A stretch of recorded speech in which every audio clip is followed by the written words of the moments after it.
Love. Some would say it took a backseat when the pandemic forced us apart.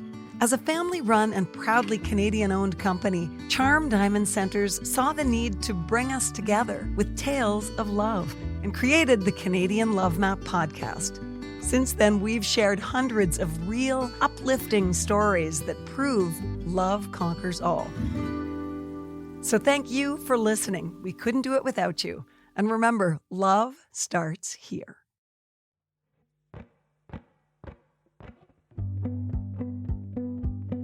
Hi, I'm Nancy Regan. Thanks for tuning in.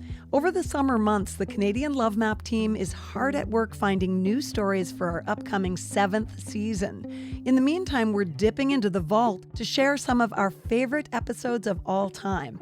Enjoy this Love Map Gold. We'll be back with Season 7 in September. Hi, I'm Nancy Regan. This week's love story belongs to Ted and Lillian, a couple from Halifax, Nova Scotia. Their relationship began with a childhood friendship, but their lives took different paths on different continents. Eventually, a reunion led to a marriage that lasted half a century. Sadly, Lilian passed away in 2018, but their daughter Missy convinced her dad to share this amazing story with us. So how did this happen anyway? That we happened to come into your living room, you mean? Oh, we have our ways, Ted. We have our ways. Okay, whatever. Missy, I'm not sure. Is Ted ready for this, do you think? I think he is. I think he is. He's ready. Is he willing? Oh, he's willing. He's talking about my mother. He's more than willing. I love that. Ted, this is a podcast about love, and I hear you're kind of an expert. You're an expert on love. Don't go near that. Don't you think it's kind of great that, especially at a time when the world is facing a lot of darkness and so much challenge, that you have the opportunity to inspire other people with what I understand was a beautiful love story? I don't know what you would classify as a love story. We met, we went to school together, and we got married. Okay, that is the best, most succinct description of a successful relationship I've ever heard. But as a podcast host, I want to tell you, I'm very happy that your daughter is here to color in the details a little bit. I'm glad she's here too. Otherwise, it would have been a pretty short episode, Ted. Especially Yeah. Yeah, exactly. I don't know what that meant. What did that mean, Dad? What does that mean? I don't know. Good. Okay, Missy, over to you. Yeah, we're very lucky. My brother and I, we had, have awesome parents. We had really great role models in our parents, and we got to watch their dance, for 52 years. So we were blessed with them as our leaders and our guides through, 5 decades of our lives. So my brother's, 49 and I'm 53. So, we really, really got to experience. So that makes me old. Me too. We really got to experience the quote unquote love connection of mom and dad. Ted, will you tell me about when you first met your wife? And we should say she's no longer with us. I wish she could be here for this conversation. So do I. Verbally, but I have a feeling she's in the room. Oh, definitely. We met when we went to school. Yep. And? Our fathers were very good friends. Yeah. So Dad's father and my mother's father were bosom buddies from childhood. My parents grew up 2 streets apart and went to Dad, elementary and junior high and high school and together. And they were kind of all brought up as almost cousins. Well, they were just like brothers. Yeah, because the fathers were like brothers. So all of their kids were brought up almost like cousins. My aunts on both sides of my family, my maternal and paternal side, are like besties. Like it's just been it was a really cool relationship. What about when you were young kids yourself? I used to play a lot of ball. My brother-in-law, his name was Bubby, and him and I would be jocks. We used to call us each other jocks, and I was a bit of a jock in my day. I just played a lot of sports, football, volleyball, you name it, I did. Only thing I didn't swim. There were no sparks when you were young people? If you were in elementary and junior high school together, high school? No. Really? No sparks? No. No, Mom called him Crazy Legs. He played football, and she was like, ugh, that guy. I was very shy. Aha, you were shy. That's changed over the years, I can see. Never mind. Mom left and went to Montreal because she moved out of her home really young, and Dad joined the military very young. And he went to Ontario, base Borden. Then he went to Cyprus and Germany, and eventually ended up back in Halifax. Tell me a little bit more about Lillian's life in Montreal. So Mom, it was kind of like that whole experience of, away from home, the big city, because Montreal, of course, was just like New York back then. And she started as a nanny for the Medjex family. And she took the course to become, as we call it now, licensed practical nurse. So she was doing that as well. And so as any young girl would, experienced Montreal, the Beatles, Elvis, like concerts and shopping and just like the glamorous life of Montreal, and wanting to, really enjoy and experience that world before coming back to Halifax. Gosh, she was there for 6 or 7 years before she came back to Halifax. She said there was something happened in Montreal, but I wish I could say exactly what it was, but there was like some sort of an unrest or something, and she left Montreal to come back. When she came back from Montreal, and I was home on leave, and then I used to visit her father because he was a good friend of my father's. And Mom's brother was dating one of my mom's friends and wanted to make sure that Dad and Mom, hooked up, as Dad would say. And he doesn't know that means something different these days, right? But that's okay. I know, right?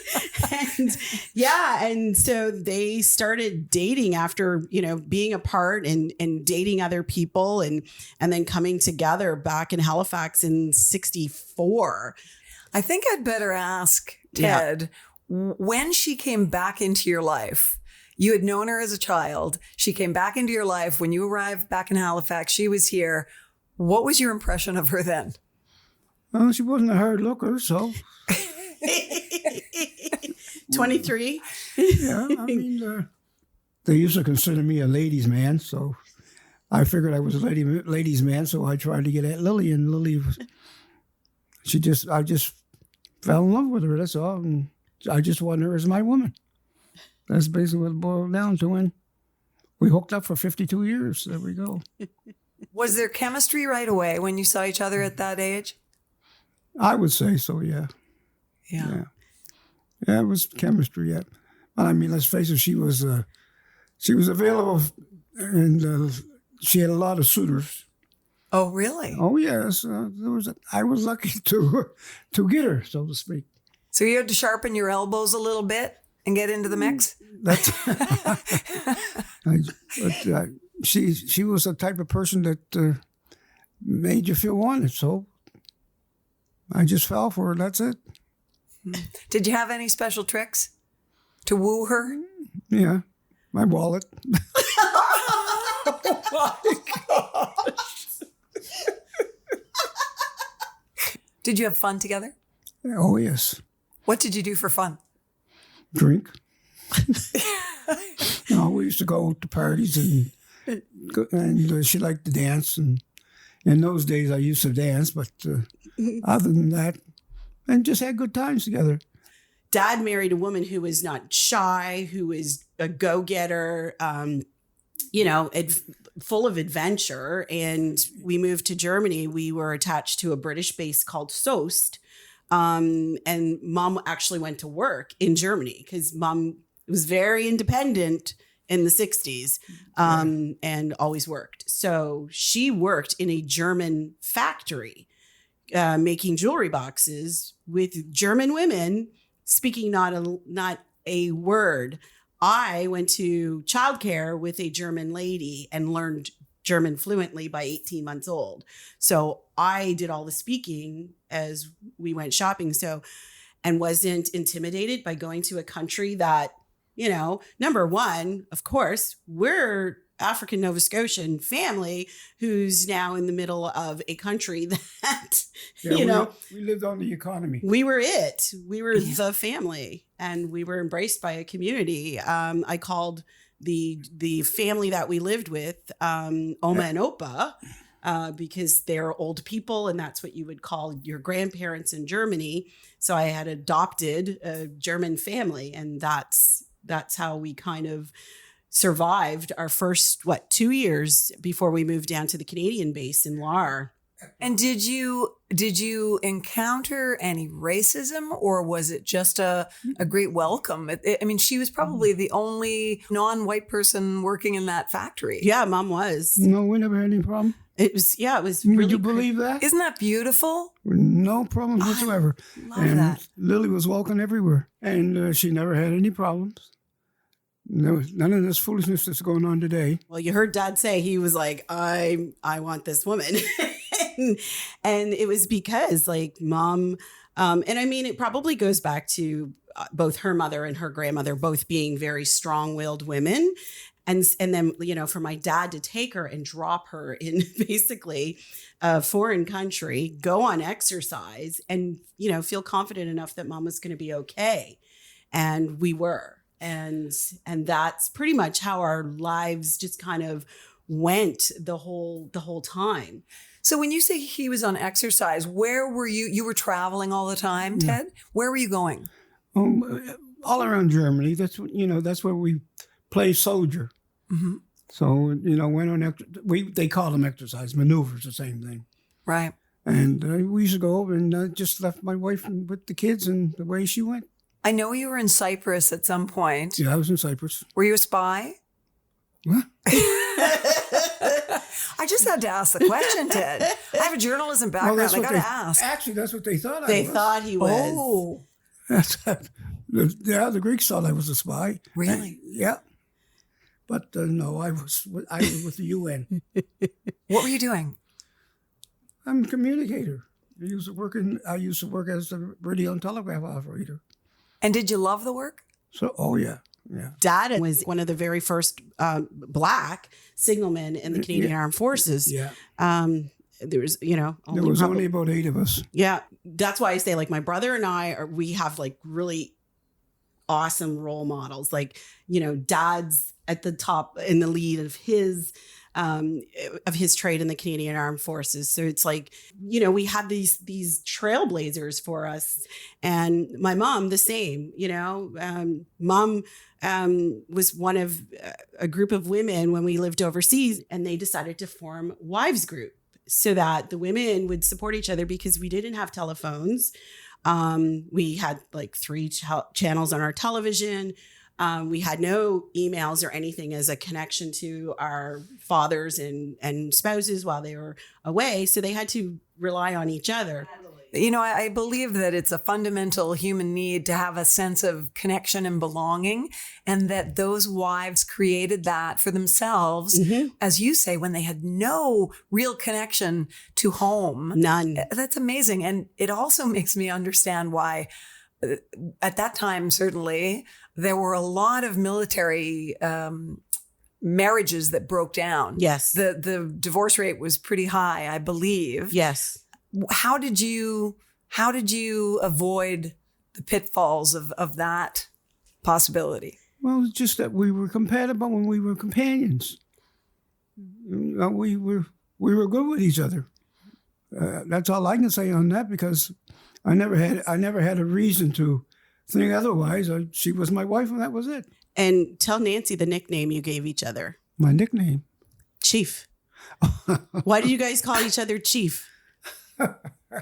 Because we thought we were both chief together. Exactly. Like nobody was more important than the other. There was the 50-50 no. Every now and then Mom was a 60-40 over you. How come you bring up all these things, Chief? Because it's the truth, Dad. I think that's pretty beautiful, Ted. Especially at a time, a 50s wife or a 60s wife was still expected to be pretty subordinate and keep the home and not be in charge. Not Lily. Yeah, like I was one of the few kids growing up whose mom worked outside of the home. And of course, with military spouses, a lot of times if you were posted, you couldn't find another job because you're only going to be there for 4 years and nobody wants to hire you if you're only there for a few years. Right. But mom was always employed because she wanted a job. Yeah, as a matter of fact, the second time that we were in Germany, she became a manager of Canics. Yep, she managed the Canics. That's right. Yeah. She was clearly a capable woman and had tons of personality. Tons. So they, very much enjoyed entertaining. When we moved back to Canada and were able to actually move back to Halifax, it was actually the time that I started to get to know my family because we'd been away for so long. So Mom and Dad's house kind of became the Dewdrop Inn as well. Dad loves to barbecue and cook. And so we just had, that kind of vibe always happening. And, we kind of are doing the same thing now. Yeah, Lily was the great mother. She used to invite all the young kids in for dinners. And nobody was homeless when Christmas time. Nope. No, she fed them all. Yep. Just like her daughter. She had a generous spirit. Oh, yeah. Yeah, she always made sure that the young folks always had a place in the holidays. Yeah, she did that every time there was a holiday or whatever. She invited somebody in. That says a lot about who she was. And I know it sounds very braggish, but I have friends that are like used to say, "Oh my God, I just love your parents," and I would be like, "Yeah, me too," like because it's true. Like this is to me is just an amazing example of what love is these two. Oh my goodness, man, you're gonna make me cry. You're gonna make me cry. What do you think of that description, Ted? Wow, she put me on top of the world. Well, that's where you belong. Well, I certainly appreciate it. That's for sure. But I did love your mother, and there's no doubt about that. And so, yeah, but what do you make me do now when we go to the gravesite? well, we take a bottle of wine. Do you really? And it has to be a German Riesling. She liked her wine. So we take a bottle, and what's left, we leave it there for the caretaker. Matter of fact, you just brought that up. I think we have to get out there before the weather changes. Oh, yeah, we'll get out there. I was thinking maybe next weekend, but Yeah, you take a bottle and yeah, toast her. She hears her glass. yep. Yeah, we fill the glass up and we have a few shots of wine with her, and he complains because he's not a fan of wine. No, I'm not a wine drinker. Thank you for telling us your beautiful story. And if you wanted the world to remember one thing about this love story, Missy, what would it be? That you can't go into any kind of relationship being more than or better than. You have to go into a relationship equal and, and cherish each other because that's what they did. Like they worshiped the ground that each other walked on. Nobody was better than the other. And I think that's what people really need to learn. And I think that's what, I've taken into the relationship with my husband and I'm starting to see it with my son and his partner. So I think that's what we have to do. Ted, did you find over the years that a lot of people would ask you, what is the secret to your successful marriage? Yeah, I got that quite a bit. But like that the reason why I said what the secret was she was the chief. she was the boss. And as a matter of fact, she was the boss. Whatever she said went. Oh my gosh, that's not true. Well, yes, it was to a certain extent. You wouldn't know. Oh, that's the stuff behind the door. Well, we were married 52 years. Something happened on behind the door. I don't need to know that. Well, that seems like the most beautiful way to end this. I think so. Thank you so much.